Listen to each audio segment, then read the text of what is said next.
A minha intenção hoje é de apresentar uma fala sobre um artigo que eu estou escrevendo, um artigo que está em construção.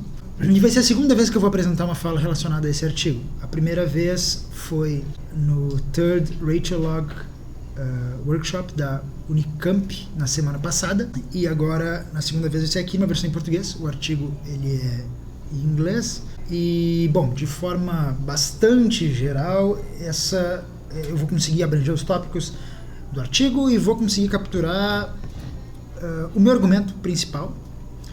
Mas, diferentemente do artigo, aqui eu vou fazer uma introdução um pouco mais elaborada e maior a respeito da história da lógica temporal. Mas já vamos entrar nesses pontos do conteúdo de hoje. Certo? Antes de tudo, eu tenho que agradecer ao Cle, que me recebeu na semana passada e onde eu tive ótimas conversas e sugestões para esse artigo que eu estou escrevendo. Alguns comentários do professor Brandon Feitelson da Northeastern University foram muito bons, e alguns comentários do professor Walter Carnielli também, da Unicamp. E eu também agradeço ao professor Severo por me dar a oportunidade de apresentar essa versão em português, que é, na verdade, uma oportunidade bastante enriquecedora, porque a gente fala muito pouco sobre lógica temporal na pesquisa em lógica no Brasil. E, bom, vai ser um prazer ter esse conteúdo gravado no Jornadas Filosóficas, que é um projeto que eu faço parte como organizador também, então é um prazer imenso.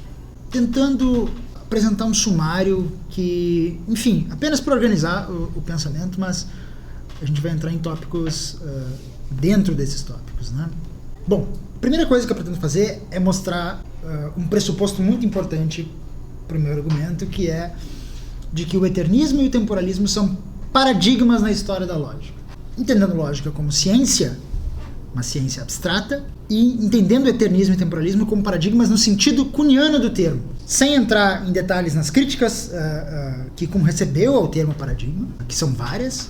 Então, digo paradigma num sentido bastante abrangente e não me preocupo muito em dar uma definição, trazer uma definição precisa de paradigma, muito menos em entrar na difícil questão de como que funcionaria um paradigma numa ciência abstrata, tendo em vista que o debate sobre paradigma em Kuhn normalmente tem como principal objeto ciências empíricas. Nisso eu também vou apresentar o que é o eternismo e também o que é o temporalismo e os principais autores, etc. Num segundo momento eu pretendo contar o início, os primeiros passos da história da lógica temporal.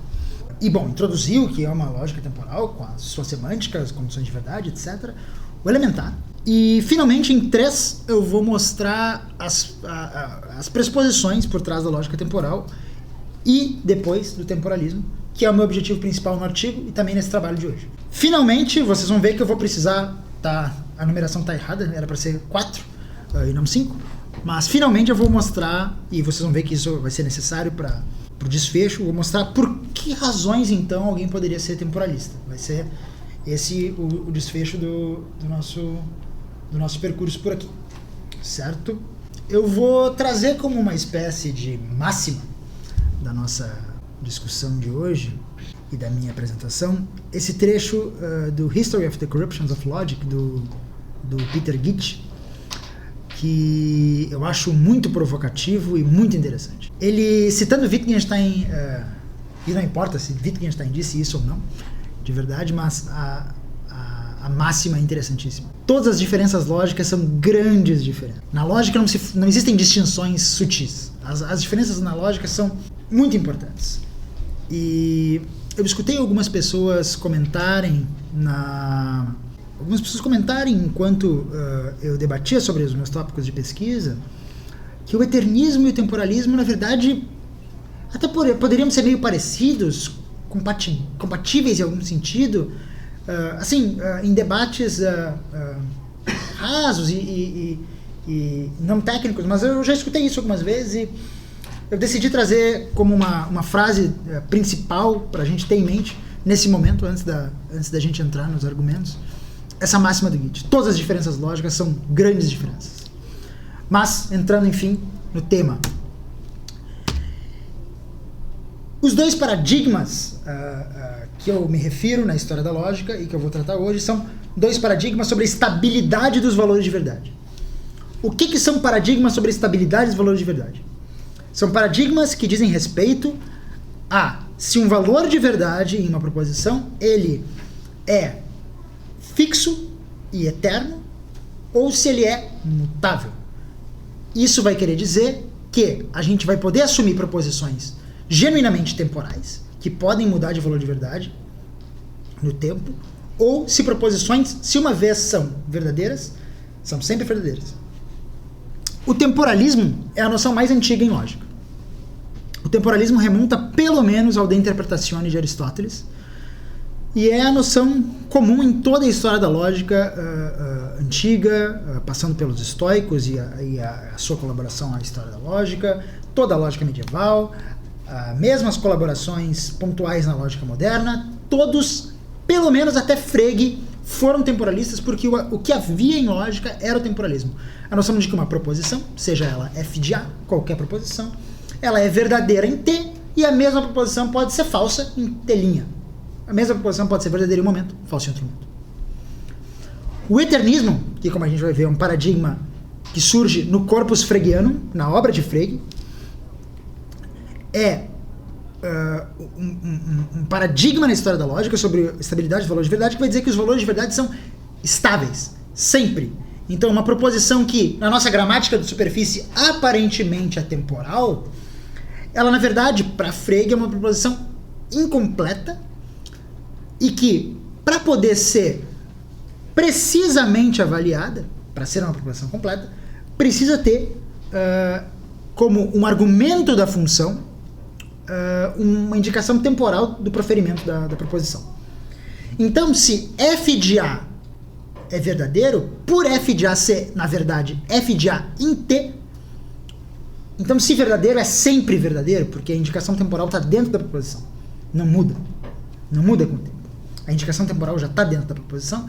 Então, se f de A T é verdadeiro sempre. F de A T' é falso sempre. Se a mesma proposição Sócrates está sentado é verdadeira, e em outro momento Sócrates está sentado é falsa, para o eternista são proposições diferentes, porque em uma é Sócrates está sentado em tal e tal tempo, e na outra é Sócrates está sentado em tal e tal outro tempo. Por isso, os argumentos, os argumentos indicadores do tempo dentro da função seriam diferentes e a proposição seria diferente ao todo. Vamos ver melhor isso. Bom, a principal diferença entre o temporalismo e o eternismo é que o temporalismo assume que existem proposições genuinamente temporais. O que são proposições genuinamente temporais? Isso vai ser muito importante aqui. Proposições genuinamente temporais são aquelas que podem ser verdadeiras em um momento e falsas em outro, como eu estava comentando. O eternismo, por sua vez, assume que todas as proposições têm um valor de verdade estável.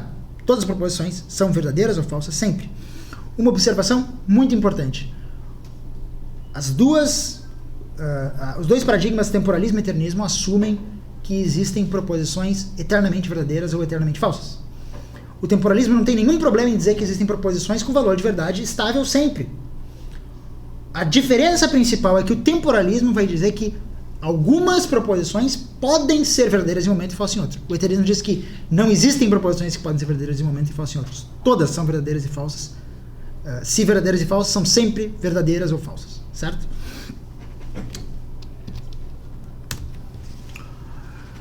Para um panorama histórico melhor, como eu comentei, esses debates começam pelo menos com Aristóteles e passam por várias vertentes de filosofia da lógica, muitos debates. Eu recomendo fortemente um artigo do professor da casa, Paulo Faria, meu orientador. A primeira seção desse artigo introduz muito bem essa distinção entre temporalismo e eternismo, trazendo um conteúdo histórico muito interessante para a gente ver como que isso foi desenvolvido por toda a história da lógica até Frege, e ali houve uma espécie de revolução científica na lógica. E, bom, fica a minha recomendação forte para ler pelo menos a primeira seção desse artigo para quem se interessar por essa distinção do que eu estou chamando de paradigmas entre eternismo e temporalismo. E finalmente, trazendo essa distinção de paradigmas, o que eu vou defender hoje é que, e citando Kuhn, citando a estrutura das revoluções científicas, é que os temporalistas, por serem aquele tipo de lógico que estão aferrados a concepções mais antigas de paradigma, eles são simplesmente excluídos da profissão e seus trabalhos são ignorados. É muito importante enfatizar e levar em conta que hoje em dia, e pelo menos desde Frege até hoje, os eternistas em lógica são a grande maioria. Existem pouquíssimos temporalistas, e os temporalistas são sempre vistos exatamente como sujeitos que estão presos em um paradigma antigo de lógica e sempre lembrados por ainda estarem carregando traços de uma lógica aristotélica tradicional que já não está mais em voga porque suprimida pela lógica de Frege e justamente. Mas claro, o temporalista ele não precisa ser um lógico aristotélico, coisa do tipo, e a maioria não é. De fato, o temporalismo é uma concepção paralógica matemática contemporânea, mas como o temporalismo surgiu na antiguidade, ele muitas vezes carrega esse tipo de associação. Certo? Então, bom, esse aqui é um ponto muito importante para a minha argumentação, de que o temporalista, então, ele, por fazer parte de um grupo que está aferrado a uma concepção mais antiga sobre a estabilidade dos valores de verdade, e conceber proposições e valores de verdade, essas noções de forma bastante diferente, como a gente vai ver, eles são excluídos da profissão e seus trabalhos são ignorados. O que eu vou observar também é que a lógica temporal, ela depende do temporalismo. Então, a lógica temporal, ela só pode ser aceita se for aceito os pressupostos temporalistas. Não existe lógica temporal sem temporalismo e, portanto, a lógica temporal, hoje, em toda a sua história, a lógica temporal começa mais ou menos na metade do século XX, é excluída da profissão e o trabalho é ignorado, usando os termos do Thomas Kuhn, certo? Mas vamos ver um pouco mais sobre a história da lógica temporal, ver como que isso surgiu. Mais especificamente, surgiu em 1941. Pelo menos o primeiro suspiro da lógica temporal surge em 1941, com um artigo de John Niemeyer Findlay. John Niemeyer Findlay é um filósofo sul-africano muito conhecido por ter sido um tradutor para o inglês das obras de Edmund Husserl.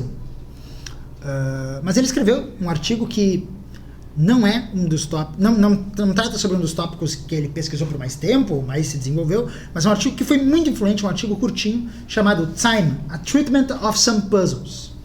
Nesse artigo ele discorre sobre alguns autores que falaram sobre tempo, e ele é um artigo sobre filosofia do tempo, e ele trata de Santo Agostinho, MacTaggart, e em dado momento ele faz a seguinte observação. Ele diz assim: ora, os nossos tenses, né, os nossos tempos verbais, eles são tão bem desenvolvidos na nossa linguagem comum que a gente tem neles praticamente os materiais para fazer um cálculo formal. Vejam bem, isso é no contexto do desenvolvimento das lógicas intencionais, isso é no contexto do desenvolvimento da lógica modal, por exemplo, e esse tipo de pensamento estava começando a surgir no cenário de filosofia. E ele pensa, bom, a gente tem aqui praticamente um material para fazer um cálculo formal. E ele puxa uma nota de rodapé e diz assim: se a gente fizesse isso, vamos supor, se a gente fizesse isso, a gente teria algumas proposições óbvias, como x é presente é equivalente a x é presente. Ok. X é futuro é equivalente a x é futuro é presente. Que é equivalente, por sua vez, também a x é presente é futuro. Ok. Todas, por enquanto, bastante óbvias. E ainda um fato que pode ser expressado de uma forma um pouco mais complicada. Eu sigo aqui exatamente a notação do Findlay, que não é muito comum, mas esse último seria x é o caso, x é passado, e se x é passado, x é futuro. É equivalente a todos os eventos, passados, presentes e futuros, vão ser passados pela natureza do tempo, entendido no senso comum. Por isso que ele diz, inclusive, algumas proposições óbvias, né? Isso numa nota de rodapé. Não é o tópico do artigo dele, não é o ponto principal, mas é a partir daí que Prior desenvolve a lógica temporal. A partir dessa intuição. Prior, como eu já vou entrar nesse autor, mas é talvez o principal autor dessa variedade lógica e, sem dúvida, um dos principais nomes da filosofia do tempo, pelo menos no século XX. Né? Mas eu ainda observo uma coisa. Nesse artigo, o Findlay observava algumas coisas sobre filósofos que falavam sobre o tempo. E algumas observações valem a pena. Findlay diz assim,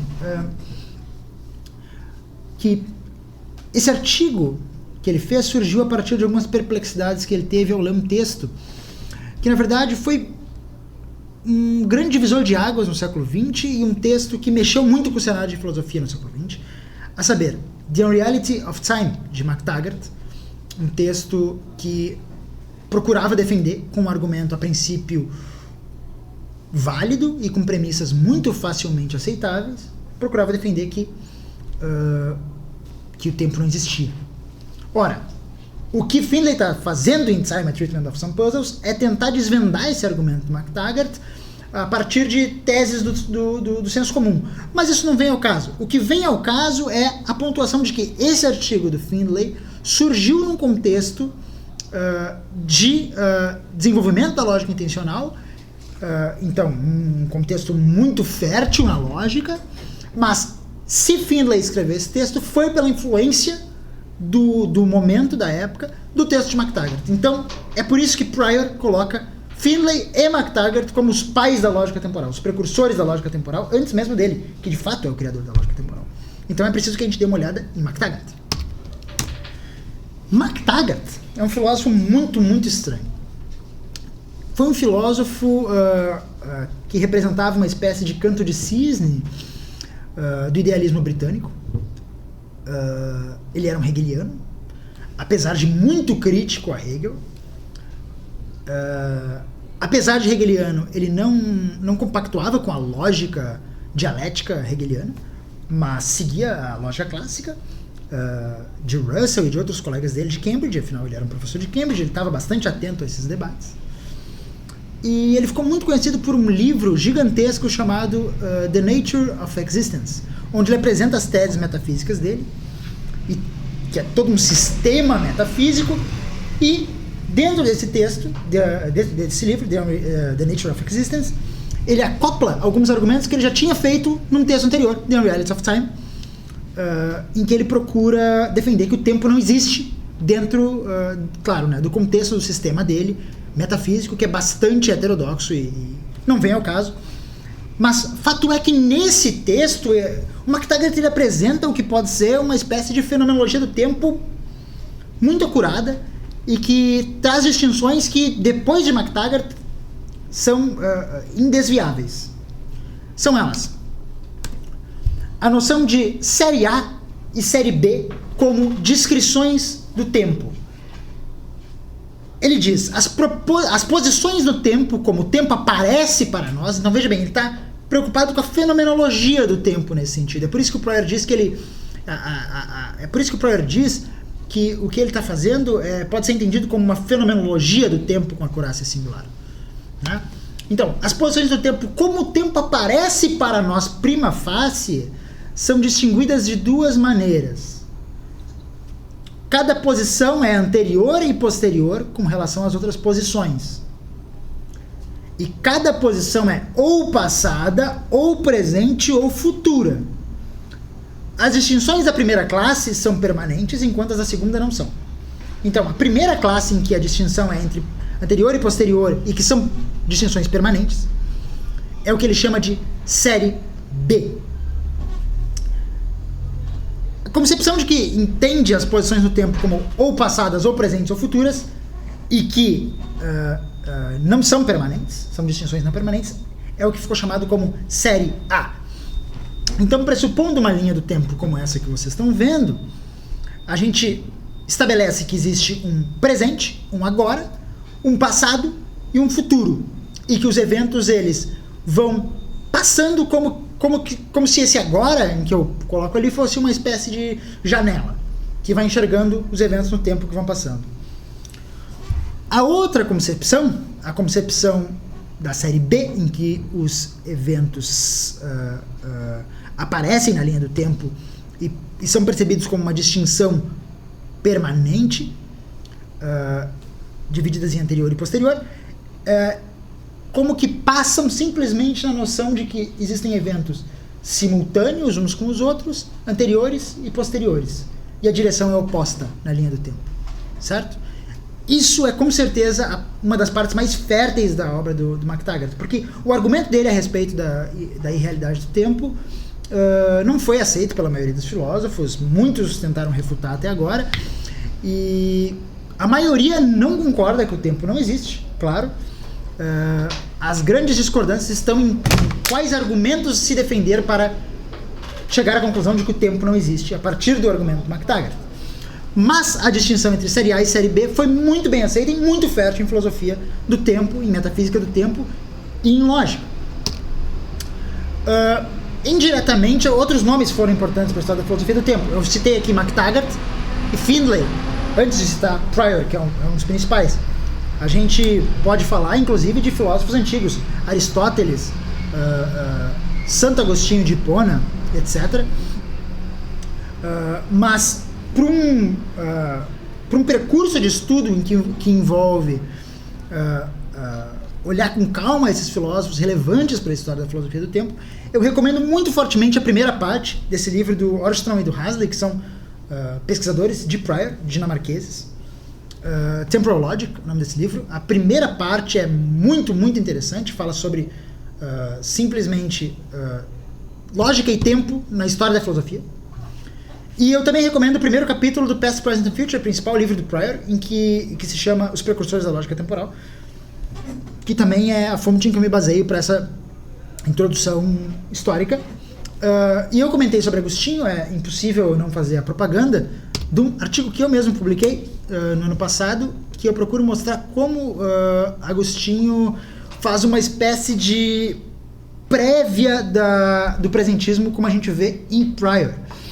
Esse presentismo do Agostinho eu defendo que é exatamente o mesmo de Prior, e sendo o presentismo também um pressuposto da lógica temporal, eu defendo também nesse artigo, junto com um outro sujeito dinamarquês, chamado Thomas Steiner. Na verdade, esse artigo foi também uma tentativa de fazer um review desse artigo do Steiner, que é de 2024.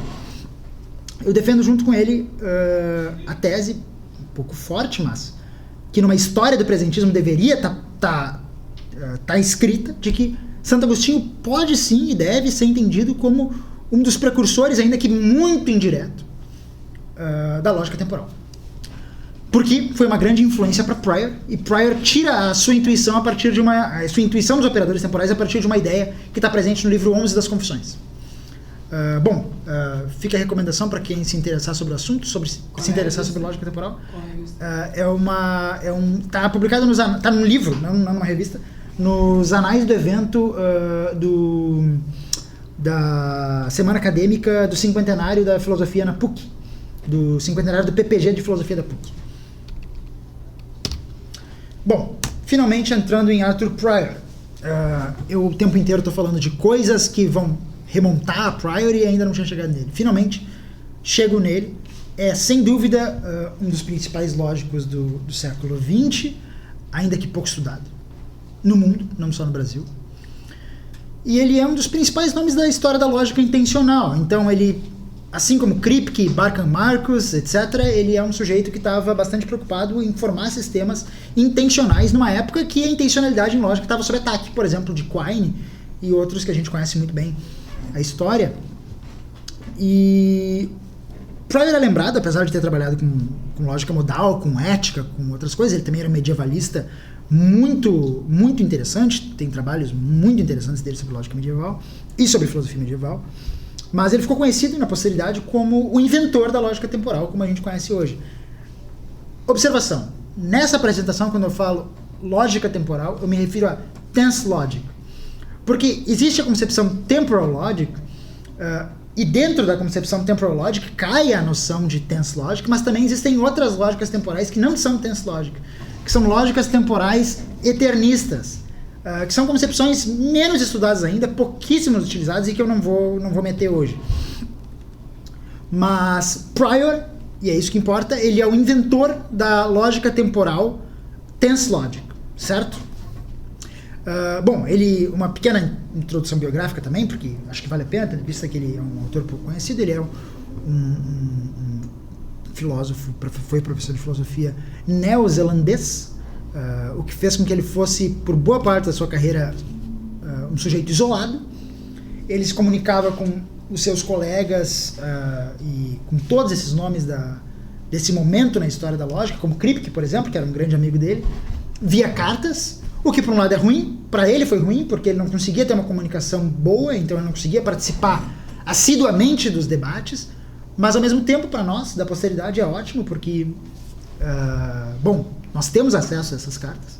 As cartas dele com Kripke têm materiais interessantíssimos, e, bom, morreu cedo. Os principais livros dele não têm publicação em português. Alguns artigos eu imagino que tenham traduções, mas a maioria é ainda bastante desconhecido para todos nós da filosofia e mesmo para outros pesquisadores de matemática, ciência da computação, ainda que a lógica temporal tenha sido muito, muito fértil, principalmente na ciência da computação e em filosofia. Mas vamos observar melhor sobre a lógica temporal, que é a grande criação do Arthur Prior. A lógica temporal é uma extensão da lógica clássica, então não é um sistema não clássico. A lógica temporal é a lógica clássica com uma adição de regras, axiomas e operadores que estendem a lógica clássica, dando um escopo maior para a lógica clássica e também uma gama de novas aplicações possíveis. Sobre os operadores temporais, normalmente são tomados como primitivos dois operadores. Eu vou falar aqui sobre P e F, mas poderia ser H e G, como eu já vou mostrar. E esses são operadores que, assim como os operadores modais, clássicos, o box e o diamond, eles devem formar proposições a partir de proposições. Eles devem sair da mesma caixa, isso eu cito Prior, devem sair da mesma caixa que não necessariamente, etc. São proposições que formam proposições a partir de outras proposições. Certo? Aqui na minha explicação eu vou tomar o P e o F como operadores primitivos no sistema. Então são adicionados o P, que significa isto foi o caso, e F, que significa isto será o caso. HP e GP, H e G, que são adicionados são prefixados a uma proposição, como P, né, nesse caso, nesse exemplo, podem ser formados a partir do P e do F. Se eu quiser tomar o H e o G como operadores primitivos e o P e o F como derivados desses operadores primitivos H e G, eu simplesmente digo não H, não P. E aí eu formo, nesse caso, o operador P, isso foi o caso. E o caso é análogo para o G e para o F. O fato é que H significa sempre tem sido o caso que P, e G significa sempre será o caso que P. E, bom, repito, H e G são operadores derivados do P e do F, P e F são os operadores primitivos do sistema. Então a gente vai adicionar eles, a gente vai adicionar regras de uso desses operadores, e a gente vai adicionar axiomas no sistema clássico. Apesar de que eu posso fazer isso também com sistemas não clássicos, mas outra história. Então, a intuição principal de Prior é que a gente pode formar tempos verbais, por exemplo, o tempo verbal passado, prefixando uma proposição temporalmente neutra com o operador, como isto foi o caso, que é o P. E a gente pode formar o tempo verbal futuro, prefixando sentença com o operador como isto será o caso. E, bom, assim a gente pode formar todos os tempos verbais pela concatenação dos operadores. Observação. Uma proposição temporalmente neutra é entendida como uma proposição no presente. Já vou dar um exemplo que vai deixar isso mais claro. Mas é fundamental levar em conta que os operadores têm que ser anexados, prefixados em proposições temporalmente neutras ou proposições que já têm um operador temporal anexado. E aí a gente está formando uma concatenação de operadores para formar outros tempos verbais. O ponto ainda mais interessante que o Proer coloca em Past, Present and Future, eu esqueci de colocar aqui no slide que isso é uma citação, essa parte final, esse parágrafo final é uma citação. Ele diz que é apenas um acidente histórico que a gente forme tempos verbais, modificando o verbo no presente, ao invés de adicionar um advérbio. Observem, os operadores temporais, P e F, assim como o H e o G também, se a gente quiser usar os operadores derivados, são advérbios de tempo, que são adicionados externamente da proposição e modificam ela como que de fora para dentro. Já vou dar exemplos melhores, com as fórmulas fica mais fácil de enxergar isso. Fato é que é estranha a observação de Proer de que seria um acidente histórico que a gente formasse os tempos verbais internamente e não externamente, mas alguns idiomas de fato funcionam assim. E a gente não perderia nenhuma qualidade expressiva formando tempos verbais dessa forma, e não como a gente faz no português, por exemplo, quando a gente modifica o tempo verbal dentro do verbo e não externamente, né? Bom, se eu pego uma proposição como eu tomei o chimarrão como um exemplo, uma proposição, vejam bem, uma proposição genuinamente temporal, que pode ser verdadeira em um momento e falsa em outro momento. Eu tomei o chimarrão, usando a lógica temporal, eu transformo a minha operação, a minha proposição de forma que ela fique neutra no presente, e digo, eu tomo o chimarrão, e coloco a modificação temporal como um prefixo, vira o operador. Então, eu tomei o chimarrão, pode-se dizer, isto foi o caso, eu tomo o chimarrão. Vejam bem, a proposição está no presente, eu tomo o chimarrão, e a modificação temporal no passado, de fora para dentro, modificando o tempo da proposição. Isto foi o caso, eu tomo o chimarrão, significa o mesmo que eu tomei o chimarrão. E, bom, o mesmo vale para o futuro, eu tomarei o chimarrão, pode-se dizer, isto será o caso, eu tomo o chimarrão. Tecnicamente, então, dada uma fórmula MA, tal que a interpretação de M é tomar o chimarrão e A significa Mikael, e tendo os nossos operadores temporais, PMA significa isto foi o caso, Mikael toma chimarrão, FMA significa isto será o caso, Mikael toma chimarrão, e vejam bem, a proposição expressa de forma neutra no presente não tem operadores. MA significa Mikael toma chimarrão, assim, simples. MA, proposição expressa de forma neutra, é a proposição no presente, e quando a gente quer mudar o tempo verbal dela, a gente adiciona esses operadores de tempo como prefixos. Quais são as condições de verdade desses operadores, das proposições que estão prefixadas por esses operadores? Usando um outro exemplo, pego esse exemplo da Britt Brogard, que é uma importante temporalista dos nossos tempos. Ela dá o exemplo da proposição João é um bombeiro, uma proposição que pode ser verdadeira num tempo e falsa em outro, uma proposição genuinamente temporal.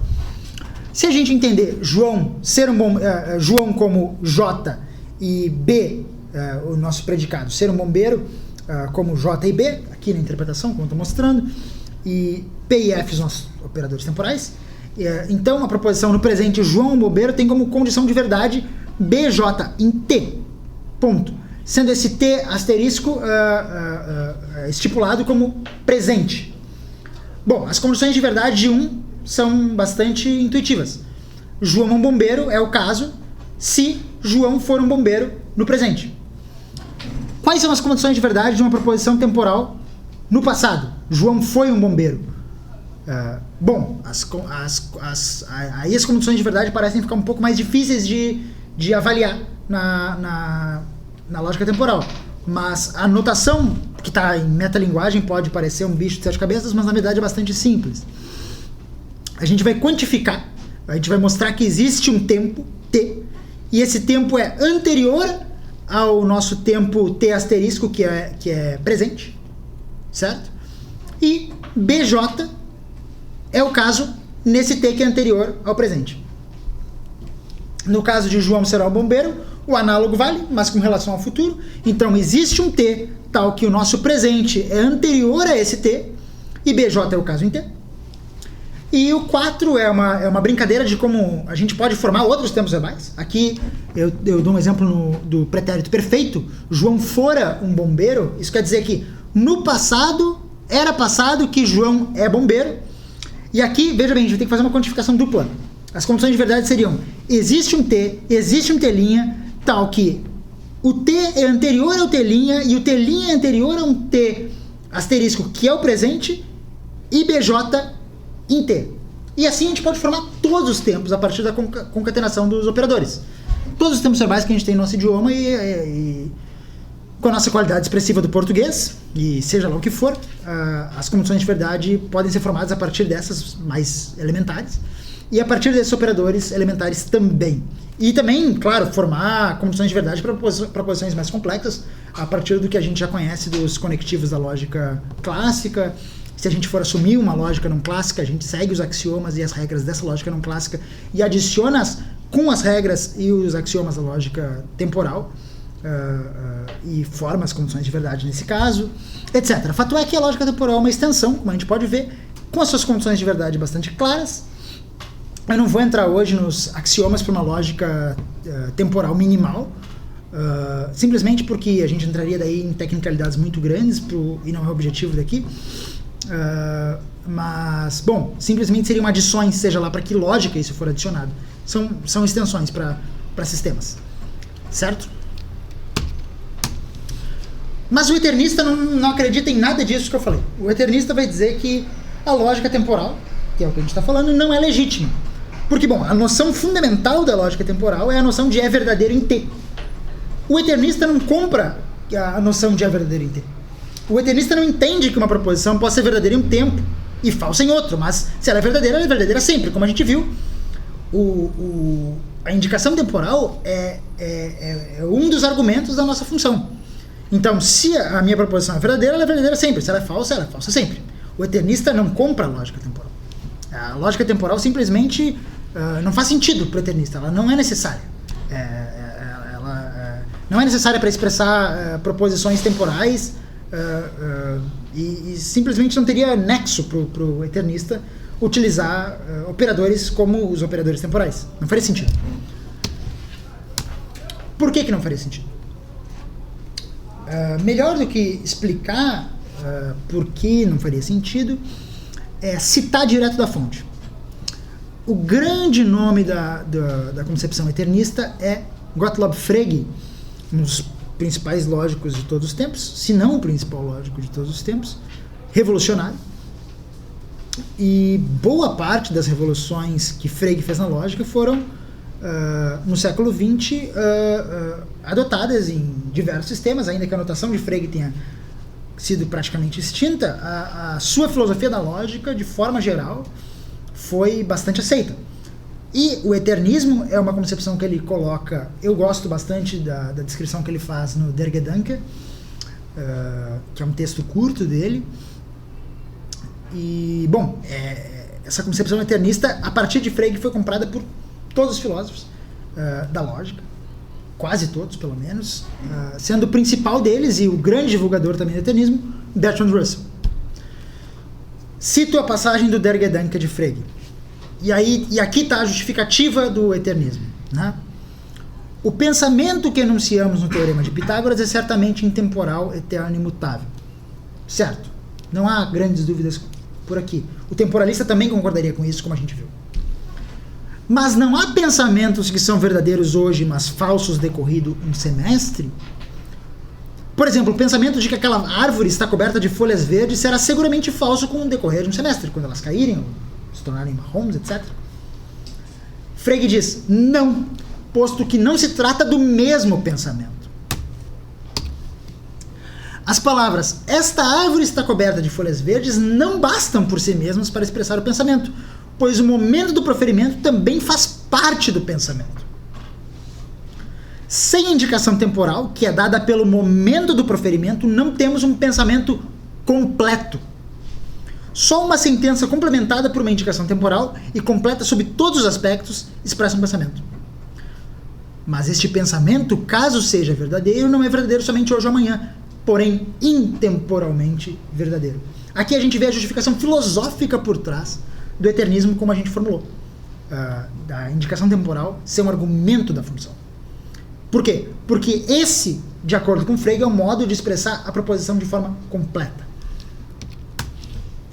Então, na concepção eternista, uma proposição como eu tomei o chimarrão, do meu exemplo, ela é entendida, se for expressa só assim, como uma proposição incompleta. A expressão completa desse pensamento, eu tomei o chimarrão, desse Gedanke, nos termos de Frege, na filosofia de Frege, envolve o tempo do proferimento. Então a proposição completa seria: eu tomei o chimarrão às X horas do dia tal. Esse seria o jeito completo de expressar essa proposição. Mas bom, né, como a gente viu, para o eternista, eu tomei o chimarrão às X horas do dia Y, e também para o temporalista, porque esse tipo de expressão é um tipo de expressão de uma proposição eterna, seja lá para qual concepção, é verdadeira e verdadeira sempre. A diferença principal, então, é que uma proposição como eu tomei o chimarrão para o eternista é uma proposição tomada como incompleta. Ela precisa de mais para ser avaliada. Enquanto para o temporalista, eu tomei o chimarrão é uma proposição completa. Não tem mais nada que seja adicionado aqui. Ela pode ser avaliada como verdadeiro em um momento, falso em outro. Bom, agora que a gente já viu o elementar do funcionamento da lógica temporal, a gente já viu a história da lógica temporal, e a gente já viu também a distinção, entendendo como paradigmas temporalismo e eternismo, eu chego finalmente a um ponto que já deve ter sido observado. A lógica temporal pressupõe o temporalismo. Não existe lógica temporal sem temporalismo. Bom, por quê? Porque os operadores temporais, o seu uso, depende da noção de verdadeiro em T. E, claro, isso é a possibilidade de que proposições possam ser verdadeiras em um momento e falsas em outro momento. E, finalmente, a gente chega à conclusão que eu já havia comentado, de que a lógica temporal, mesmo sendo fruto de um trabalho em lógica intencional do século XX, uma lógica contemporânea, uma lógica matemática contemporânea, ela está comprometida com um paradigma antigo. Como a gente viu, os temporalistas se aferram a concepções mais antigas. Eles são os lógicos que estão excluídos da profissão e seus trabalhos são ignorados, de acordo com a estrutura das revoluções científicas de Kuhn. Se a gente comprar essa noção de paradigma de Kuhn, clássico da filosofia. Prior percebeu isso, é claro, e Prior diz isso antes de formular a lógica temporal. Ele diz no primeiro livro dele sobre tempo e modalidade, que se chama Time and Modality, ele diz: na lógica de tempos verbais, as variáveis comuns para proposições P, Q, R, etc., são usadas para representar proposições no que agora não é o sentido comum de proposição, ainda que tenha sido o sentido comum na lógica antiga e medieval. Elas são usadas para representar proposições no sentido em que o valor de verdade de uma proposição pode ser diferente em diferentes tempos. Vejam bem, existe uma diferença no modo de conceber a proposição. Por trás da noção do temporalismo existe um modo diferente de ver a noção de proposição. Essa é a principal diferença dos paradigmas. Mas eu observo, não só a noção de proposição, como diz Prior, mas também a noção de valor de verdade muda. Quer dizer, não só o objeto de avaliação, mas também o elemento avaliador. Essas duas coisas andam juntas. Proposição e valor de verdade. O temporalismo entende proposição e valor de verdade de forma muito diferente do modo que a gente entende hoje, que é majoritariamente eternista. A concepção antiga entendia a noção de proposição e a noção de valor de verdade de forma diferente. Essas concepções antigas carregam as noções que o temporalista se compromete. E é por isso que o temporalista ele está aferrado a uma concepção antiga. Então, a lógica temporal pressupõe o temporalismo.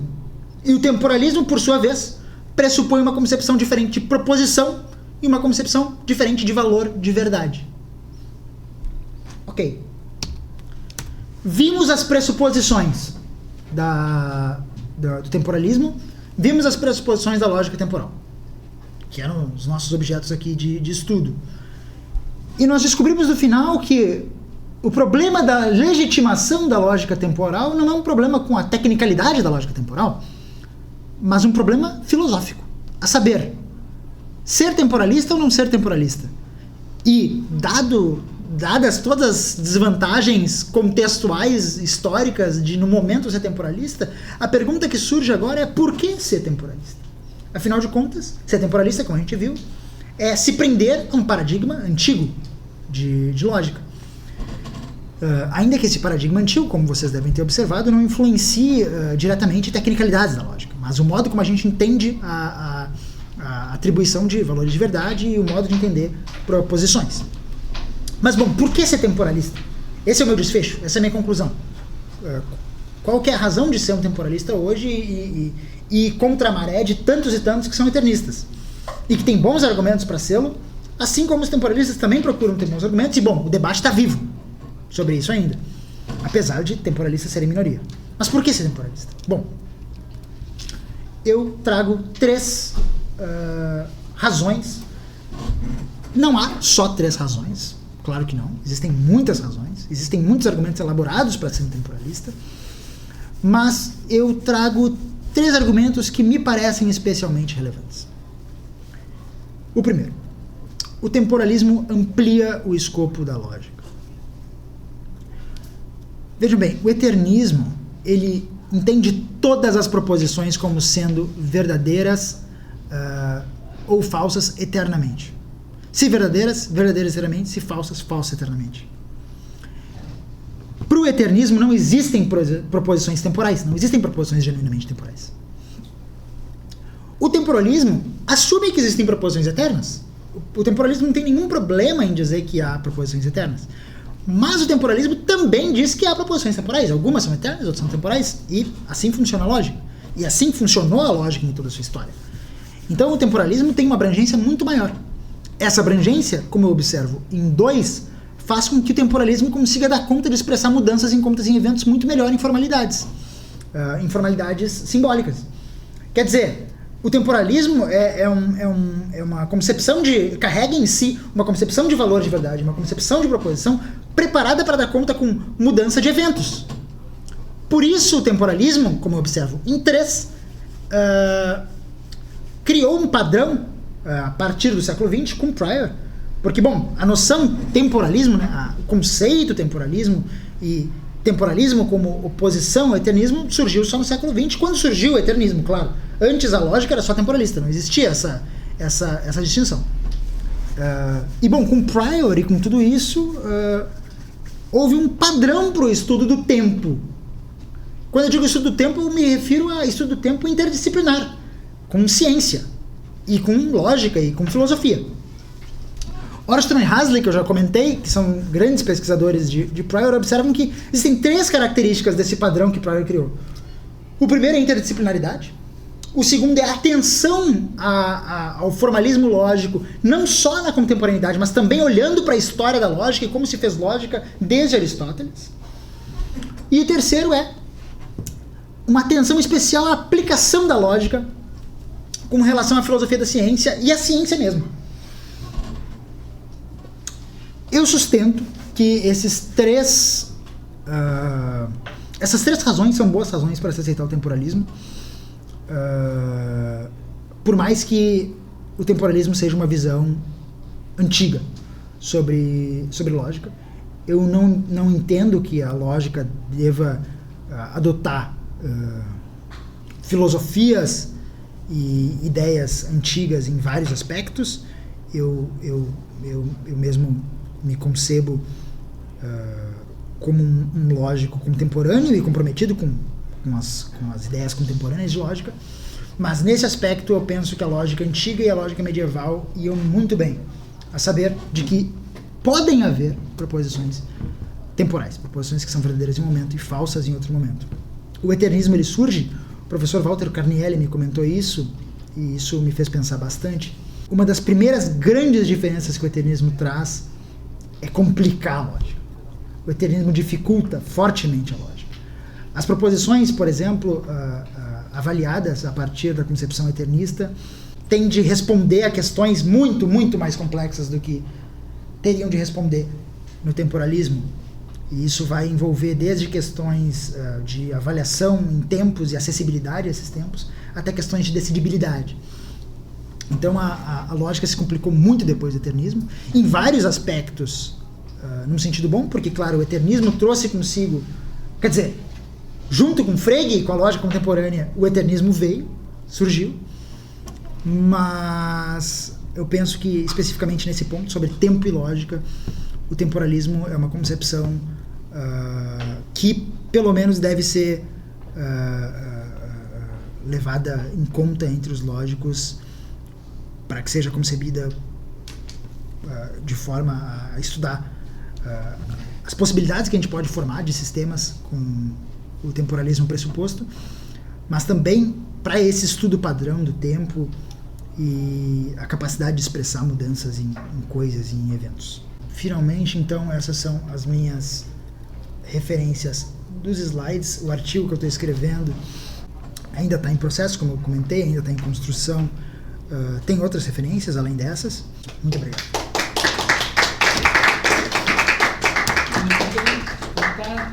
Está aberta a palavra.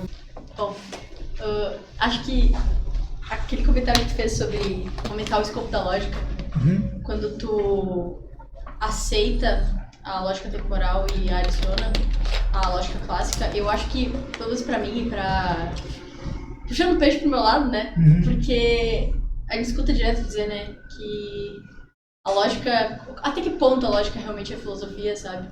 E como tu bem apontaste, o temporalismo ele traz questões filosóficas claramente, assim. Então eu acho que é uma grande vantagem tu adicionar temporalismo a toda essa questão, porque sei que a lógica da filosofia pra mim, pelo menos é a minha perspectiva, mas eu achei muito, muito interessante que tu fez esse comentário. Mas seguindo eu não sei se eu compreendi direito o que tu quer dizer quando tu fala paradigma. Porque, beleza, tu se refere ao temporalismo e o eternismo, mas eu poderia dizer, por exemplo, que o platonismo e o realismo são paradigmas?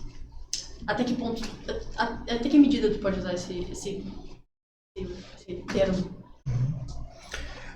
Perfeito. Sobre o teu comentário de que o temporalismo amplia o escopo da lógica, além dele ser, eu concordo contigo, claro, e além do temporalismo ser claramente ampliador da lógica, o temporalismo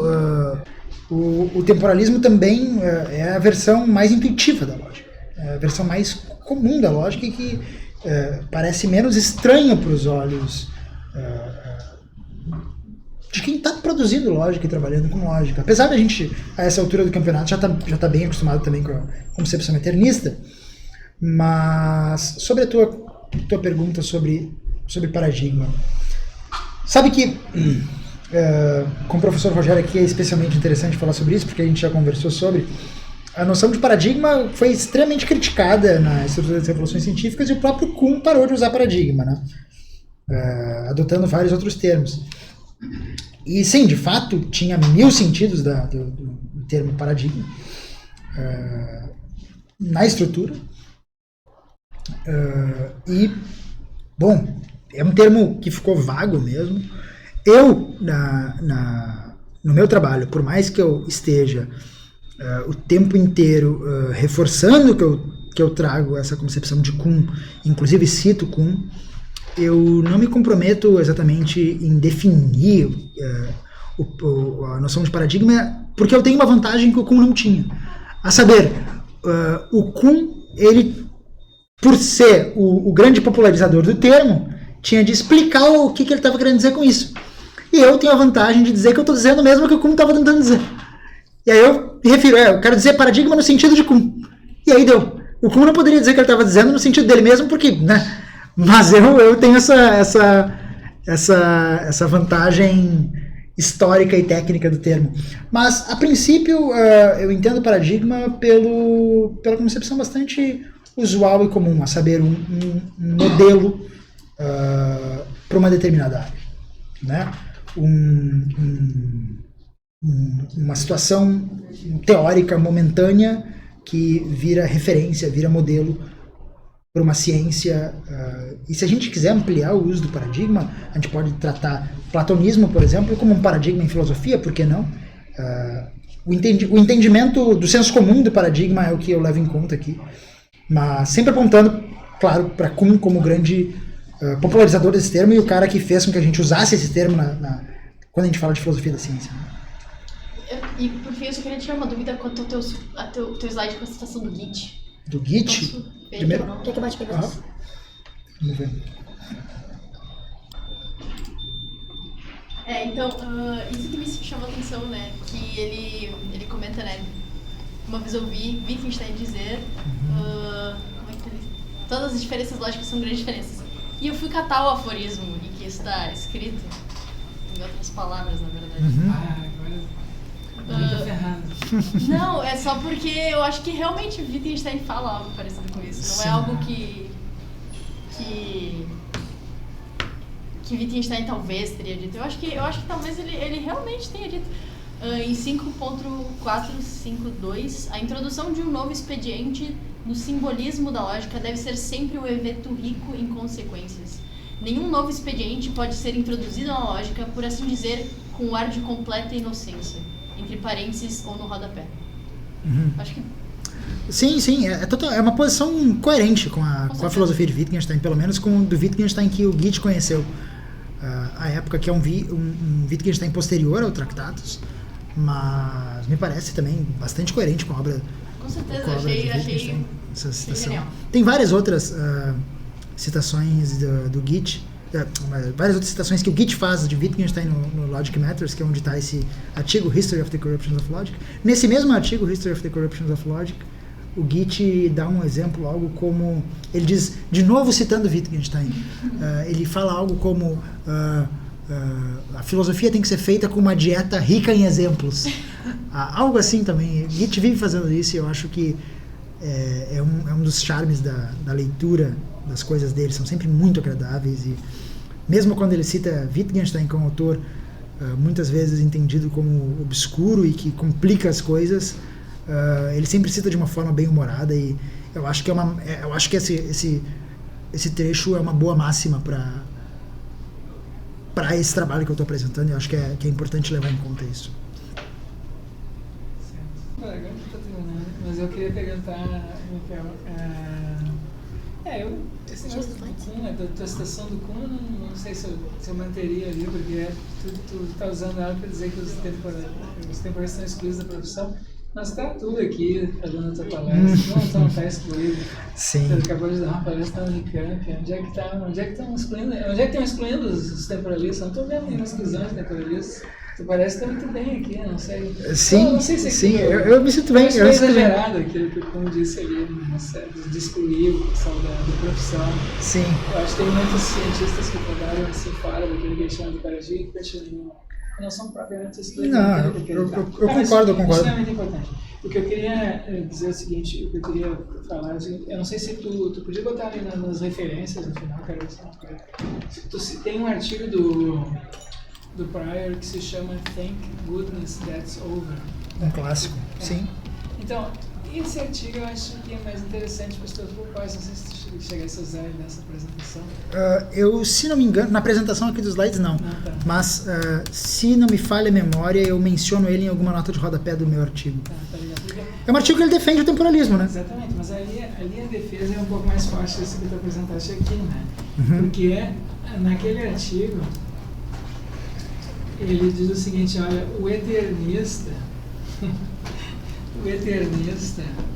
e eu acho que é compreensível assim, que o Frege tenha sido eternista, porque, né, só para não pra dizer assim, que o Frege no prefácio à conceitografia, o Begriff, Sim. ele diz que ele está apresentando aquela lógica, aquela notação lógica para propósito científico. Sim. Então não é uma notação lógica que pretenda assim, substituir o discurso comum, ou substituir qualquer, ou, enfim, como depois algumas pessoas acharam, né, que pudesse assim, formalizar qualquer tipo de discurso. Isso aqui é uma notação que tem como objetivo pôr em relevo as relações lógicas entre os conceitos para deixar as teorias científicas, a argumentação científica mais evidente. Sim. Então ela não serve para todos os propósitos. Mas na notação eternista, frases do tipo nós estamos agora na URGS, por exemplo, teriam que ser substituídas por frases do tipo nós estamos no dia 14 de maio de 2025 às 15h05 na URGS. Então eu troco noções de passado, presente e futuro por referências temporais que não dependem do seu momento de enunciação. Né? Se eu digo dia 14 de maio de 2025, isso eu estou me referindo ao mesmo dia, não importa quando a gente enuncia essa expressão. Né? Então ela não depende do seu momento de enunciação. Então o que o Pryor diz naquele artigo é que tu não tem como fazer isso sistematicamente, porque para tu usar um sistema de datação como o nosso calendário e o nosso sistema horário, tu tem que em algum momento introduzir isso. Tu tem que dizer, tu tem que fixar isso, né? Quando é que tu começa a contagem? Quando é que é o dia primeiro? Então a gente tem que em algum momento fixar. Agora, este dia é o dia 1º de janeiro do ano 0. Sim. Ou alguma coisa assim. E a mesma coisa com relação à contagem das horas. Você tem que dizer agora é o meio-dia, então tu tem que fixar. E essa fixação do horário e do calendário não tem como ser feita a partir da eternidade. Tu não tem como dizer, né? Tu não tem como trocar. Então, o vocabulário temporalista é necessário para que a gente possa fazer uso do vocabulário eternista. Então, essa eu acho que é uma justificação mais forte para o temporalismo. Porque tu pode, depois que tu introduziu um sistema de datação, tu pode daí trocar o teu vocabulário, então não vai fazer diferença. Mas tu não tem como fazer isso, usar o vocabulário eternista sistematicamente em todos os casos. Porque tu não sabe, a referência se perde, tu não sabe qual é a referência dos teus dias, quando é que é o dia 14, o dia 14 é hoje, foi ontem, vai ser amanhã, tu precisa introduzir. Então eu penso que sim, claro que do ponto de vista humano, né, é assim, claro que se nós fôssemos, sei lá, anjos ou deuses, talvez a gente não precisasse de calendários nem de relógios. Mas como o nosso ponto de vista é limitado com relação aos dias, nós vivemos imersos, né, no tempo, na passagem, então o vocabulário esse temporalista é mais fundamental, pelo menos para os nossos propósitos. Sim, perfeito. E o exemplo do título também é bastante forte, né? Que a gente nunca diria thank goodness that's over, que tal coisa terminou no dia tal, nas horas tais, etc. A gente diz agora, no presente. Por exemplo, dá graças a Deus a guerra acabou. Thank goodness, né? Thank goodness, né? Que bom que a guerra acabou. A gente não diria que bom que a guerra acabou no dia, sei lá, 14 de maio, sei lá quando. Sim, pelo menos não com alívio que a gente costumaria usar essa proposição. É relevante que tenha acabado no dia 14, não no dia 15, o que importa é que acabou. Então, que faz parte do passado.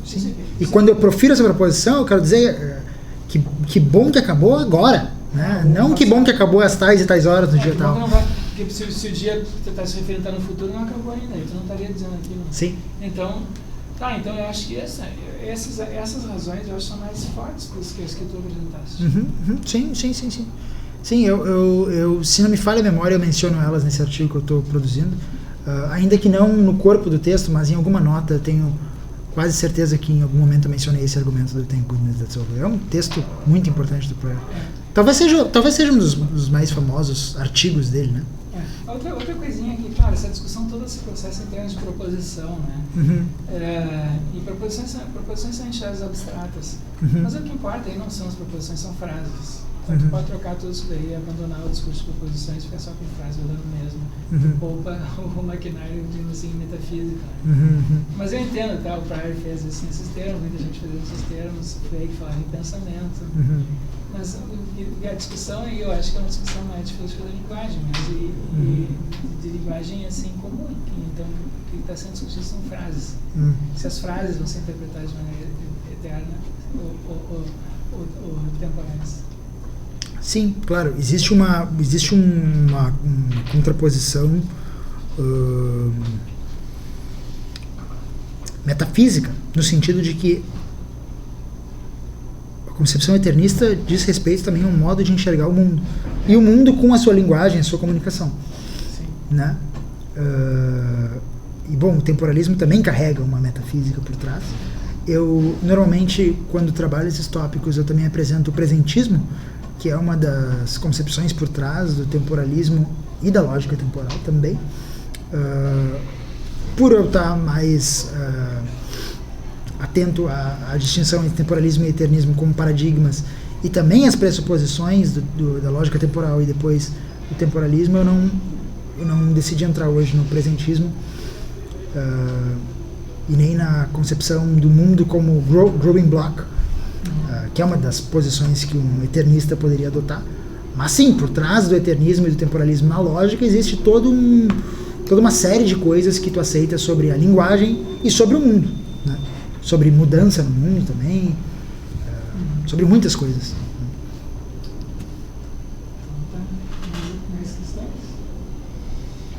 Então tá, obrigado. Certo, obrigado. Então tá, estão convidados, quem quiser, também, então, tem gravação? apresentações, já não é só vocês estão fazendo.